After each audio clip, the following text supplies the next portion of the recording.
పట్టిన దీక్షే చెడిపోకుండా కష్టాలేవి దరి రాకుండా ఎప్పుడు నన్ను రక్షిస్తాడు అయ్యప్ప.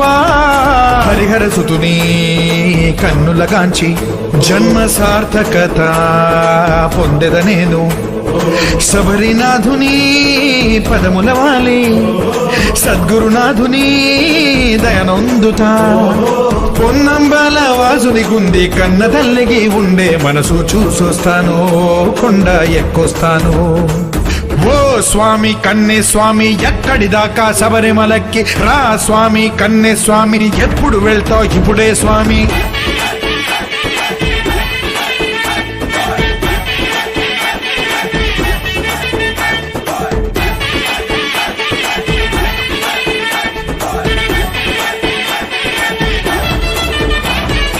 రామస్వామి లక్ష్మణ స్వామి తండ్రికి నాడు తర్పణ మొసగిన తీర్థంగా